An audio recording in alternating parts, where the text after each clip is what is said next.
Lami siya. Gawa sa kaabunda sa Sugbo sa mga maanindot nga mga lugar, abunda usab kita sa mga delicacies. Sama na lang sa Argao nga naila na sa ilang torta. Apan sayod ba mo mga kapuso kung giunsa kini paghimo? Busa atong sayran ang lamian nga torta sa Argao, pinaagi ni ining report.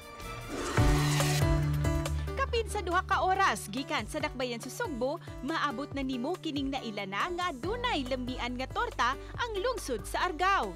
Usa kini sa ilang ikapasigarbo dili lang sa tibuok Sugbo apan sa tibuok nasod. Lahi ug adunay distinct flavor ang torta sa Argao, mao nga kinaham kini. Tudluan ta mga kapuso sa usa sa mga adunay lamian nga himuanan og torta.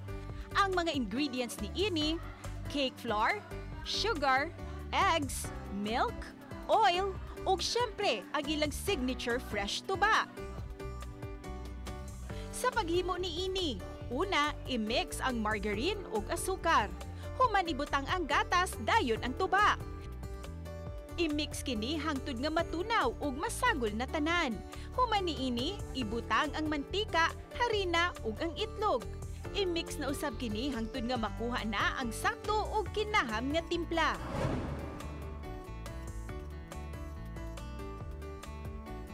Ibutang na kini sa hulmahan sa torta sud sa 4 ka oras.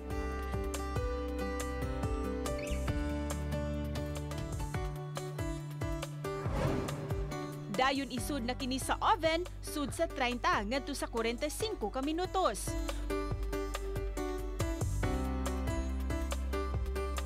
Human butangan siya og cheese sa ibabaw.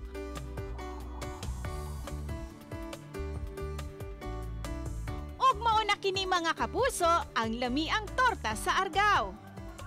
Lami kay siya kay kanang sakto ra iyang kalami niya, sakto ra iyang kanang timpla gani nya kanang matagamtam gud kung unsa gid kalami ang torta diri sa Argao.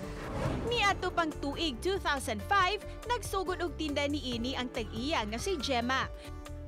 Matud niya nga lahi ang lami sa ilang torta tungod sa ilang mga ingredients.